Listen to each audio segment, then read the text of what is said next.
අතීතයේ ජීවත් වූ කුමාරයෙක් නුවරඑළිය උස් වනභූමියක දඩයම් කරන්නට ගිය අවස්ථාවක කැලේ අතරමං වෙනවා.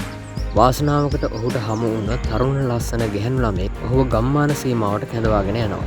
මේ සිද්ධියෙන් පස්සේ ඔවුන් දෙදෙනා වෙන් කළ නොහැකි පෙම්වතුන් බවට පත් වෙනවා. කුමාරයාගේ පවුලෙන් එල්ලවන දැඩි විරෝධතාවය නිසා ඔවුන් දෙදෙනා දිය ඇල්ලෙන් පහළට පැනලා අමරණීය පෙම්වතුන් දෙදෙනෙක් බවට පත් වෙනවා.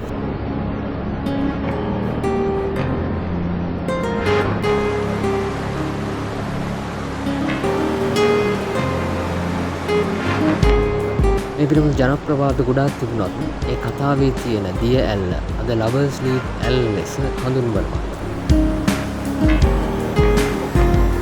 නුවරඑළිය බස් නැවතුම්පොලේ සිට නුවරඑළිය උඩුපුස්සෙල්ලාව මාර්ගයේ හාවා එළිය පසු කරමින් කිලෝමීටර් 4ක් පමණ දුර ගෙවා මේ ඇල්ල වෙත ළඟා වෙන්න පුළුවන්.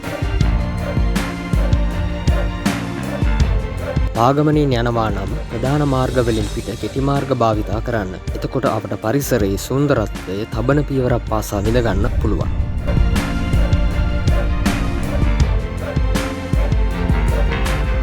කැරට් ලීස් වගාවන් මධ්‍යයෙන් වැටෙන අඩිපාරවල් ක්‍රමයෙන් තේදළු වලින් හැඩ වූ අලංකාර උස් කදුමුදුන් වලට යා වෙනවා.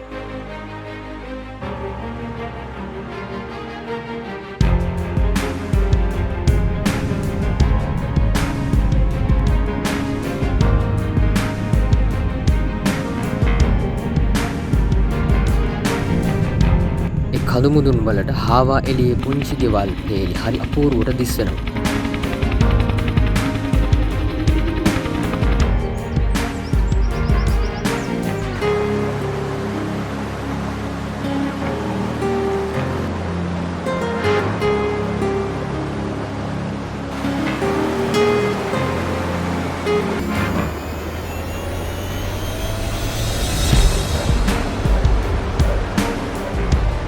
ශ්‍රී ලංකාවේ උසම කන්ද පිදුරුතලාගල කඳුවැටින ආරම්භ වන දිය පහරවල් වලින් නිර්මාණය වන ලවර්ස් ලීග් මීටර් 30ක් පමණ උසකින් කඩා හැලෙනවා. ලවර්ස් ලීග් ඇල්ලෙන් වැටෙන ඉතා පිරිසිදු ජල දහරාව පහළ හාවා එළිය ඇතුළු ගම්මාන රැසක ජීවත් වන බොහෝ පිරිසකගේ ජල අවශ්‍යතාවය සම්පූර්ණ කරනවා.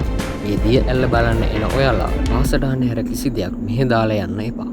සුන්දර මතකයලුත් එක්ක ගෙනාපු හැමදේමත් අරගෙන යන්න.